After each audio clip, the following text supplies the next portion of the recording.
안녕하세요. 말씀 메커리 517번째 시간 기도하심으로 시작하겠습니다.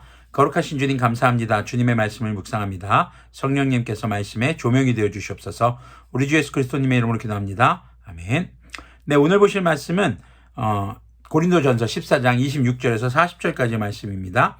그러면 형제자매 여러분 어떻게 해야 하겠습니까? 여러분이 함께 모이는 자리에는 찬송하는 사람도 있고 가르치는 사람도 있고 하나님의 계시를 말하는 사람도 있고 방언으로 말하는 사람도 있고 통역하는 사람도 있습니다. 자, 이렇게 고린도 교회는 많은 은사를 가진 다양한 은사를 가진 사람들이 많이 있었습니다. 자, 이때 중요한 것이 모든 일을 남에게 덕이 되게 하십시오. 26절 이 후반부에 나오는 하반절에 나오는 이 말씀이 오늘 묵상에서 가장 중요한 내용에 해당이 됩니다. 27절 계속 보면요.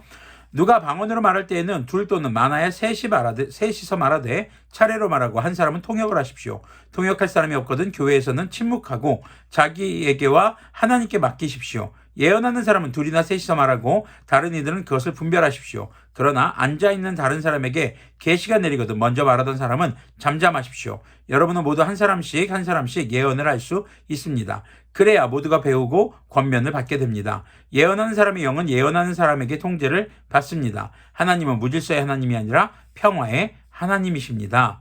자, 우리는 질서의 하나님이라는 말을 많이 듣습니다. 하나님의 질서는 곧 평화를 주는 것이었던 것을 우리는 기억해야겠습니다. 자, 고린도 교회 성도들은요, 은사가 굉장히 풍성했습니다. 자, 이것은 고린도 교회를 향한 주님의 은혜가 풍성했다는 것을 나타내기도 합니다. 그렇지만 그 은사들을 자신을 위해 사용했다는 것이 교회의 위기를 초래하는 그런 문제였던 것이죠. 그래서 바울은 26절 후반에서 모든 은사를 사용함에 있어서는 서로에게 덕이 되도록 해야 한다는 것을 강조합니다. 바로 절제의 미학을 이야기하는 것입니다. 바울이 강조한 것 중에 하나가 이제 방언의 내용이었습니다. 자신이 방언의 은사가 있다고 해서 그것을 막 사용한다면 결국 자신의 의를 드러내는 것밖에 되지 않는다는 것이죠. 이것이 뭐냐면은 나 이렇게 은사 받은 사람이야. 나 방언하는 사람이야. 자기 자신을 자랑하는 것입니다. 그것은 교만의 죄를 짓는 것이었죠. 그래서 혼자서 많은 말을 하지 않고 차례대로 말하고 다른 사람의 말에도 경청을 하고 그리고 방언의 경우는 반드시 통역하는 사람이 있어야 한다는 것을 강조합니다. 누군가 알아들어야 한다는 것이죠. 자, 그래서 교회 성도들이 방언의 내용을 정확히 알아듣고 소통해야 하는 것을 강조합니다. 자, 하나님은 평화의 하나님이십니다. 소통의 부재는 오히려 갈등을 유발하는 원인이 됩니다. 그렇기 때문에 교회의 성도들은 서로 소통하는 모습이 필요한 것입니다.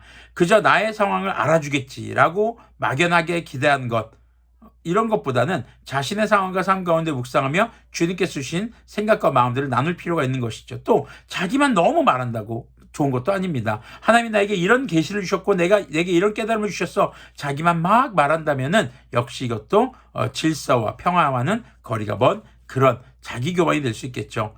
자, 그리고 교회를 치리하는 목회자 역시도 평화의 주님이신 것을 기억하며 성도들이 성경의 질서를 따라 신앙생활을 이어가도록 권면해야 할 것이고 가르친 것에 소홀히 해서는 안 됩니다. 성도들 역시 그런 가르침 속에서 주신 은사를 평화롭게 서로에게 덕이 되도록 사용하며 또 예배하고 복음을 전하는 그런 예배하는 선교자의 모습으로 살아가야 하는 것이죠.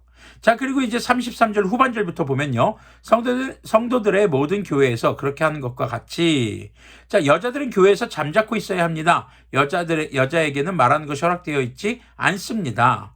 율법에서 말한 대로 여자들은 복종해야 합니다. 자, 보세요. 이 말씀, 요 9절, 34절 이후에 나오는 말씀을 잘못 이해하면 우리는 성경이 성차별을 한다라고 생각하거나 또 우리가 다른 사람들이 성경에서는 이렇게 여성을 말하지 말라고 하던데 라는 것에 대해서 제대로 된 답을 해주지 못할 수 있습니다. 자, 여기서 연결되는 말이 중요합니다. 33절 후반절에 성도들의 모든 교회에서 그렇게 하는 것과 같이 지금 이것은 앞에 있는 맥락에서 이어지는 것이죠.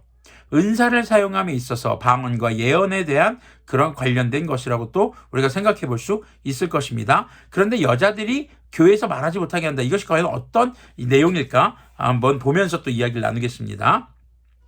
35절 보면은 배우고 싶은 것이 있으면 집에서 자기 남편에게 물으십시오. 여자가 교회에서 말하는 것은 자기에게 부끄러운 일입니다. 하나님의 말씀이 여러분에게서 났습니다. 또는 여러분에게만 내렸습니까? 누구든지 자기가 예언자이거나 성령님을 은사로 받은 사람이라 생각하거든 내가 여러분에게 써보내는 이 글이 주님의 명령이라는 것을 알아야 합니다. 누구든지 이것을 인정하지 않으면 그 사람도 인정을 받지 못할 것입니다. 그러므로 나의 형제자매 여러분, 예언하기를 열심히 구하십시오. 그리고 방언으로 말하는 것을 막지 마십시오. 모든 일을 적절하게 하고 질서 있게 해야 합니다.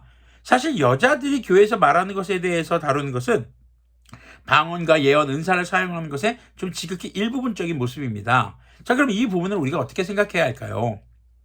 사실 고린도전서 11장 5절에서는 여인들도 예언하는 것에 대해서 바울은 인정했습니다.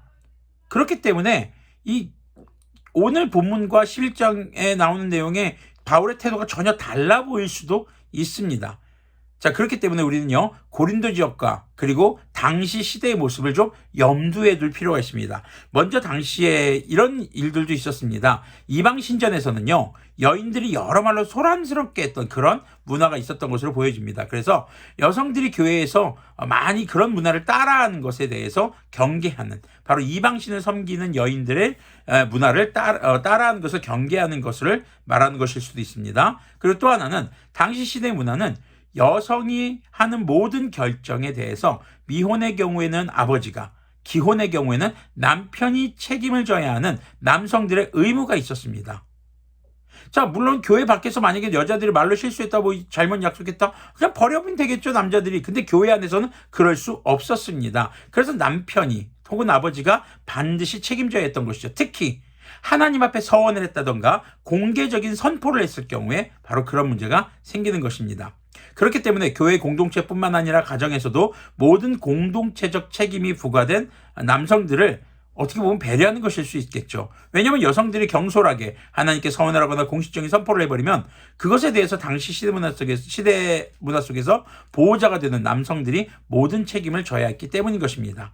그렇기 때문에 여성들에게 잠잠하라고 하는 것은 여성들을 비하하거나 여성들이 남성보다 낫다거나 그런 발언이 아니라는 것을 우리는 생각해 봐야 할 것입니다. 바로 절제를 통해서 서로에게 덕을 세우라라는 26절의 말씀의 맥락으로 우리는 이 내용을 묵상해야 할 것입니다.